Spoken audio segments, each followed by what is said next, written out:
అందరికీ నమస్కారం. నా పేరు రమ. ప్రియవదనం 29వ భాగం. రచయిత శ్వేత సాయి గారు. హేమంత్ నా క్లాసే నచ్చింది. తనను నాకు ఇచ్చే పెళ్లి చేయాలని ఆమె చేయి పట్టుకోబోతున్న అతని చేయి పట్టి వెనక్కి లాగి ఒక్కడి పీకుతుంది ఆర్వి. నీకు ముందే చెప్పాను ముట్టుకోకుండా మాట్లాడని, వేషాలు వేస్తే చస్తావని వార్నింగ్ ఇస్తుంది ఆర్వి. ఏంటమ్మా ఇలా పెళ్లి చూపులు కనిపించి మా అబ్బాయిని కొడుతున్నావని వాళ్ళ అమ్మగారు అడిగితే, మాకు మీ సంబంధం వద్దు, మీరు ఇక్కడి నుంచి వెళ్ళండి అని మాలవిక గారు చెప్తారు. అలా ఎలా వెళ్తాం, మాకు అమ్మాయి బాగా నచ్చింది, ఇలా మీరు అమర్యాద చేస్తే మేమందరికీ మీ గురించి చెప్తామని అంటాడు హేమంత్. హేమంత్ మర్యాదగా బయటికి వెళ్ళు అని వస్తుంది. Arjun base voice. సైలెంట్ అయిపోతాడు. అర్జున్ గొంతుకి ఆర్వి ఎప్పుడు ఎవరిని ఏమీ అనదు. అలాంటిది నిన్ను కొట్టిందంటేనే అర్థమైపోతోంది నువ్వు ఎలాంటి వాడివో. మెల్లిగా ముగ్గురు లేచి వెళ్తారు. ఆర్వి పక్కన వెళ్తున్న అతను ఆ మీద చెయ్యి వెయ్యపోతే అర్జున్ అతని చేతిని వెనక్కి విరిచి, వావి వరుసలు తెలియని కుక్క, నీకు నా చెల్లి కావాలా అని వాడిని ఇంకో 4 పీకుతాడు అర్జున్. ఆర్వి లాస్య కూడా కోపంగా చూస్తారు అతని వైపు. అప్పటికి ఆర్వీని లాస్యని చూసి అవునా అని అడిగితే హా అని తలాడిస్తుంది. అర్జున్ వాడిని వదలకు అని మాలవిక గారు మహేంద్ర గారు కూడా చెప్తారు. అర్జున్ శరత్ ఇద్దరు వాడిని కొడతారు. నీ మొహానికి పెళ్లి కావాలరా అని తరిమి కొడితే పారిపోతారు. బయటికి వెళ్ళాక వెధవ కాసేపు ఓర్చుకోరా అంటే వినలేదు. మంచి సంబంధం పోగొట్టావు కదా, పద అని వాళ్ళ నాన్న కొట్టుకుంటూ తీసుకెళ్ళిపోతాడు హేమంత్ని. లోపలికి వచ్చిన అర్జున్ ఆర్విని చూసి ఓకేనా అంటే హా అని తలుస్తుంది. లాస్య తన రూమ్లోకి వెళ్ళి డోర్ వేసుకుంటుంది. అందరూ వెళ్ళి డోర్ కొడితే తను తీయదు సరికదా, ఏమీ మాట్లాడదు. ఆర్వి మాత్రం వెళ్ళదు. అర్జున్ వెనక్కి వచ్చి అది డోర్ వేసుకుంది. నువ్వు చెప్తేనే వింటుంది అని చెప్తాడు. ఏం చేస్తాం, అసలు గొడవ ఏదైనా అది మీరంతా కూర్చొని తేల్చుకోకుండా తన మనసుతో ఇలా ఆడుకున్నారు. ఏం చేయాలి అర్జున్, పాపం తను ఇంకొకరి ముందు ఇలా కూర్చోవడానికి తను ఎంతగా బాధపడి ఉంటుందో మీరు ఆలోచించారా? ఇందాకటి దాకా తను ఓర్చుకుంది, ఇంకా ఇప్పుడు లోపల ఒక్కసారిగా ఒంటరిగా ఆ బాధనంతా కూడా కక్కేస్తుందేమో. కాసేపు తనని అలాగే వదలనివ్వండి, ఏడవనియ్యండి అని చెప్తుంది ఆర్వి. అది విన్న శరత్ డోర్ కొడుతూ ఉంటే చటుక్కున ఓపెన్ అవుతుంది డోర్. ఆ డోర్ నుండి లాస్య పరుగున వచ్చి ఆర్వీని హక్ చేసుకొని వదిన అని అంటూ బాధపడుతూ ఉంటుంది. ఆమె వెన్ను నిమురుతూ ఆర్వీతో నువ్వు ఒక్కదానివే నన్ను బాగా అర్థం చేసుకున్నావు వదిన అని అంటుంది. ఆమె వెన్ను నిమురుతూ ఇక చాలా లాస్య, గొడవేం వద్దు అని అందరం కూర్చొని మాట్లాడుకుందామని చెప్తుంది ఆర్వి. అసలు సమస్య ఏంటని అడుగుతుంది. శరత్ వాళ్ళ నాన్న విశ్వనాథ్ గారు ఇంకా నేనిద్దరు బెస్ట్ ఫ్రెండ్స్, ఇద్దరం కలిసి ఒక కంపెనీ స్టార్ట్ చేశాం. అలాగే అర్జున్ శరత్ కూడా బెస్ట్ ఫ్రెండ్స్. ఏది స్టార్ట్ చేసినా మేమే టాప్లో ఉండేవాళ్ళం. ఒక 30 ఇయర్స్గా మాదే టాప్ పొజిషన్లో ఉంది. కానీ ఒకసారి నేను విశ్వనాథ్ కలిసి చాలా ఇయర్స్గా ఉన్న జాబ్ చేస్తూ ఉన్న పెద్ద ఎంప్లాయీస్ని పార్ట్నర్స్ చేసుకోవాలనుకుని కొంతమందికి షేర్స్ ఇచ్చాము. కానీ అందులో ఒకడు కావాలని నాకు విశ్వకి లేనిపోనివన్నీ చెప్పి ఆ కంపెనీ ఎవరో ఒకరి మీదకి వచ్చేలా చేశాడు. అది నాకు లేట్గా తెలిసింది. అప్పటిదాకా అతను చెప్పినవన్నీ కూడా ఇద్దరం ఎవరికి వాళ్ళము నమ్మాము. విశ్వ కంపెనీ మొత్తం కొంటాను అమ్మమని అన్నాడు. అయ్యో అంకుల్, డాడ్ అలా అనలేదని చెప్తాడు శరత్. ఆ మాటల మధ్యలోకి వస్తూ అవునా అని షాక్ అవుతారు మహేంద్ర గారు. మీరు మొత్తం కావాలని నాకు చెప్పారని వాడు అని విశ్వనాథ్ గారు అప్పుడే అక్కడికి వచ్చి విశ్వనాథ్ గారు అని అంటారు. అయితే ఈ మాట కూడా మీ ఇద్దరికి మార్చే అతను చెప్పాడన్నమాట అని అనుకుంటారు. ఆ కంపెనీ ఇద్దరి పేరు మీద ఉండాలని మా డ్రీమ్, విడిపోయినా అలాగే ఉండాలని అని అది ఒక్కరికి కూడా ఇవ్వలేదు. ఇద్దరం అదే గొడవలో మేము విడిపోయామని చెప్తారు.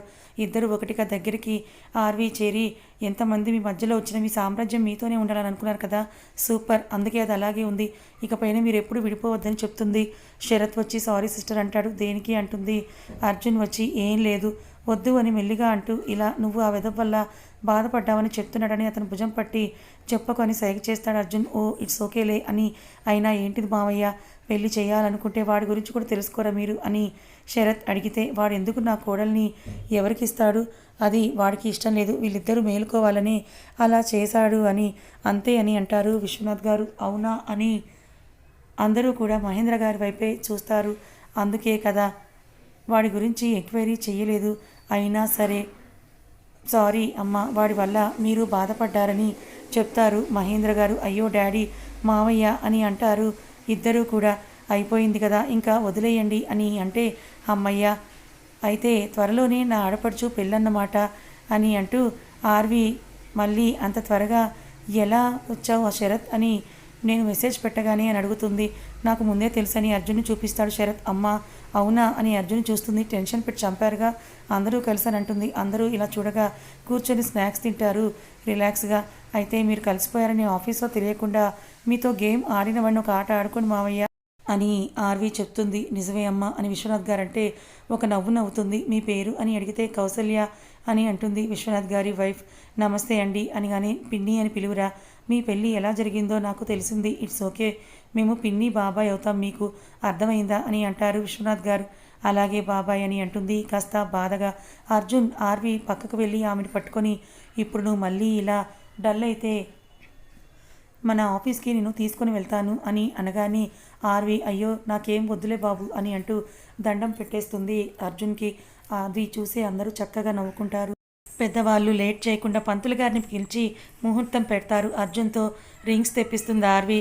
అవి అంతా మాట్లాడుకునేసరికి అర్జున్స్ ఆ రింగ్స్ తెస్తే ఇదిగో మార్చుకున్నాను కానీ మాలవిక నీకు మంచి కోడలు వచ్చిందని అంటారు కౌసల్య గారు. మీకు కూడా మంచి కోడలే వచ్చింది పిన్ని అని ఆర్వి చెప్తుంది. నాకు లాస్య కూతురుతో సమానం అంటూ లాస్యకి ముద్దిస్తారు ఆవిడ. ఇప్పుడు నా చెల్లి చాలా బాగుంది, నీకన్నా మనసులో సంతోషం లేకపోతే ఎంత అలంకరించినా అందం ఉండదు ఆర్వి అని అంటాడు అర్జున్. గొప్పలే అని మెటకలు విరుస్తుంది. ఇద్దరికీ కలిపి వదిన ఉంటేనే నేను బాగుంటామని లాస్య చెప్తుంది.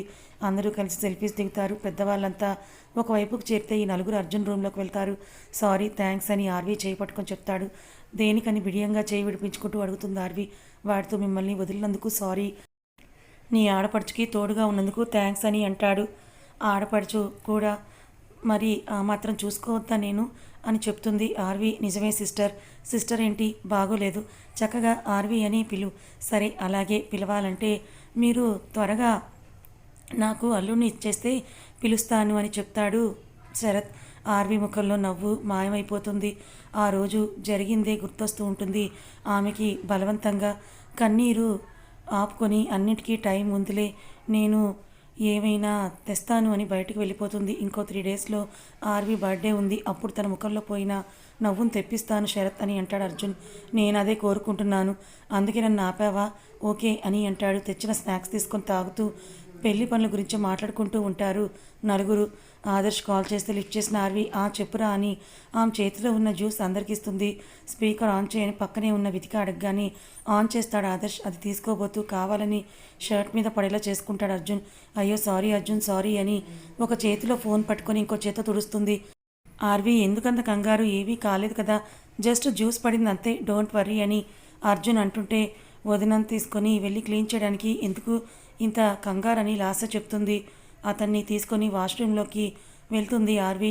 ఫోన్ సంగతి మర్చిపోయి ఈ ఫోన్ ఎందుకు ఇక్కడ పక్కన పెట్టు అని అంటూ అర్జున్ ఆ ఫోన్ని పక్కన షింక్ మీద పెడతాడు.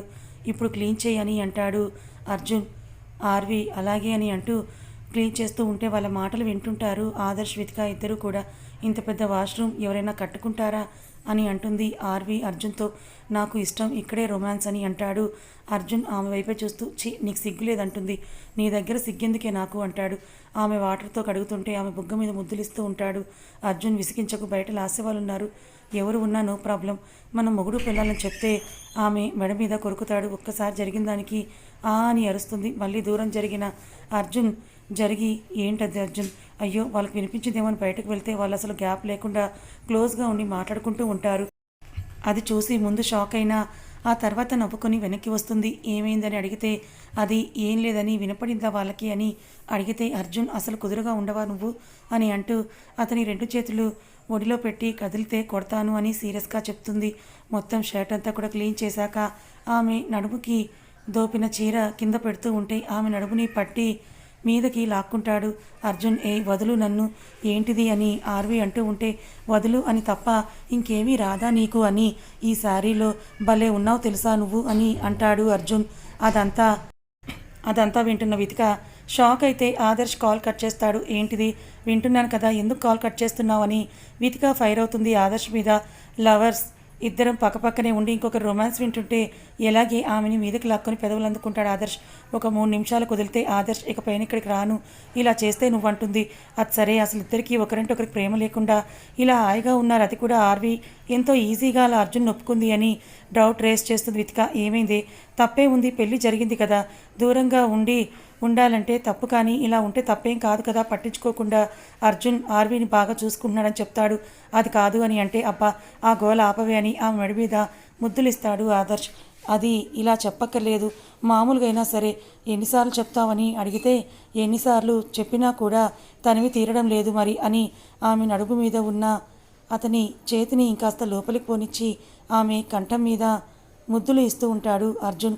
అర్జున్ ఏం చేస్తున్నావు నువ్వు అని అడుగుతుంది ఆర్వి. వదులు అంటే వదులు అని తప్ప నీకు ఇంకేమీ రాదు కదా అని అతని చేయి ఇంకో ప్లేస్కి వెళ్తూ ఉంటే ఆమెకి చాలా కష్టంగా అనిపిస్తూ ఉంటుంది. మాటలు కరువవుతాయి. ఆర్వి చెయ్యి అతని చేతిని గట్టిగా పట్టుకొని కష్టపడి మాటలు తెచ్చుకొని అర్జున్ ఆర్వి అది తీసేలోపే ఆమె పెదవుల్ని అందుకుంటాడు. ఈసారి ఆమెకి ఏ అవకాశం ఉండదు తప్పించుకోవడానికి. ఊపిరి భారంగా మారుతూ అదురుతున్న ఆమె గుండెల సవ్వడి అతన్ని వ్యవసాయం చేస్తూ ఉంటే ఆమెను వదిలి వేగంగా కదులుతున్న గుండెల మీద వాలిపోతాడు. ఆర్వి బిగుసుకుపోతుంది. అతని తలలో వేలు పోనించి అర్జున్ని దూరం జరుపుతుంది. అస్సలు కదలడు. మనసులో ఎంత ప్రేమ పెట్టుకుని నన్ను ఎంత దూరం జరపాలనుకున్నా అది నీ వల్ల కాదు. ఎందుకు నీ మనసును కష్టపెట్టుకుంటున్నావు ఆర్వి? ఒక అమ్మాయి ఎవరి ముందు ఇలా ఉండాలని అనుకోదు, కానీ ప్రేమించిన వారు ఇంత దగ్గరగా ఉంటే దూరంగా ఉండటం అది ఎవరి వల్ల కాదు. నువ్వు ఎందుకు అది ప్రయత్నిస్తున్నావని ఆమెని దగ్గరికి తీసుకుంటూ ఇంకా గట్టిగా హత్తుకొని ఆర్వి ఆ రోజు ఇచ్చిన ముద్దు కావాలి నాకు అని అంటూ అర్జున్ ప్లీజ్ విను నా మాట అని అంటూ దూరంగా నెడుతూ ఉంటే ఆమెని ఇంకా గట్టిగా హోల్డ్ చేసి ఎందుకే ఎక్కువ చేస్తున్నావు, ప్రేమ దాయలేవని అరుస్తూ అర్జున్ ఆమె పెదవుల్ని అతని పెదవులతో తాకుతూ ఉంటాడు. అతను గుండెల మీద చెయ్యి పెట్టి నెడుతుంది, కానీ ఆర్వి ఏమీ మాట్లాడటం లేదు. ఆర్వి ఈరోజు కలిసిపోదాంరా మనం అని అర్జున్ ప్లీజ్ ఒప్పుకోరా అని అంటే ఒక్కసారిగా తన ఒడిలో ఉన్న అర్జున్ని కిందకి దిగుతుంది. అర్జున్ లేచి ఆర్వీని హక్ చేసుకొని నిజంగానే ప్రేమ పుట్టిందే నీ మీద, అర్థం చేసుకో ఆర్వి అని అంటూ ఆమె గడ్డం పట్టుకొని బ్రతిమాలతాడు. నువ్వు ఒప్పుకోకపోయినా సరే నేను నీ వాడిని, ఎప్పటికీ వెతికకి మాజీ ప్రేమికున్నే, కానీ నా లైఫ్ మాత్రం నీతోనే, ఇంకెవరిని నేను చేసుకోను, నీకు దూరం కాలేనని అంటాడు. అర్జున్ నన్ను వదిలితే వెళ్ళు, కానీ నేను మాత్రం నేను తప్ప నా లైఫ్లో ఎవరిని రానివ్వను. అది నిజమని వెళ్ళేవాడు కాస్త ఆగిపోయి ఇందాక వాడు నిన్ను కూడా టచ్ చేశాడని అడుగుతాడు. అదేం లేదంటుంటే కోపంగా దగ్గరికి వచ్చి భుజం పట్టుకొని ఎక్కడ టచ్ చేశాడని అడుగుతాడు. లేదు ముట్టుకోలేదు అంటే నిజంగా చెప్తావా లేదా అని వాడిని అడుగు, నేను వెళ్ళి అడగనా అని అంటే అది కాఫీ ఇస్తుంటే చేయి పట్టుకున్నాడు. అదే నాకు నచ్చలేదు, అక్కడి నుంచి నేను జాగ్రత్తగా ఉన్నానని నిజం చెప్తుంది. నిజంగానా అని అంటే నిజంగా నిజం అంటుంది క్యూట్గా ఫేస్ పెట్టి. మరి నాకు చెప్పాలని తెలియదా నీకు అని కోపంగా అరుస్తాడు అర్జున్. చెప్తే వాడిని ఇక బ్రతకనియను కూడా బ్రతకనియవుగా అని చెప్తుంది. కోపం తగ్గించి నవ్వు వస్తుంటే ఆమెను ఒకసారి హత్తుకొని బయటికి వెళ్ళిపోతాడు అర్జున్. వెనకే ఆర్వి కూడా వెళ్తుంది. ఏంటొదినా ఇంత టైం పట్టింది మీ ఇద్దరికి అని లాస్య తుంటరిగా అడుగుతుంటే ఆర్వి నవ్వి ముందే వచ్చాను, మీరు బిజీ అని వెనక్కి వెళ్ళాను అంటూ అంతే కొంటిగా చెప్తుంది ఆర్వి. దాంతో లాస్య సిగ్గుపడుతుంది. కథ ఇంకా ఉంది. మొత్తానికి లాస్యకి శరత్కి పెళ్ళి ఒప్పేసుకున్నారు. అలాగే పెద్దల మధ్య ఉన్న అపార్థాలన్నీ కూడా తొలగిపోయాయి. కానీ మరోపక్క అర్జున్ ఆర్వి హ్యాపీగా ఉంటుంటే వితిక ఎందుకు మధ్యలో మళ్ళీ వీళ్ళ సంతోషాన్ని చూసి కుళ్ళుకుంటుంది. ఈ వితిక మళ్ళీ ఎలాంటి ప్రమాదం తెచ్చి పెట్టదు కదా. తెలుసుకోవాలనుకుంటే ఛానల్ని ఫాలో అవ్వండి. కథ నచ్చితే లైక్ చేయండి. ఇలాంటి మంచి కథల కోసం మన ఛానల్ని సబ్స్క్రైబ్ చేసుకోండి. Thank you so much.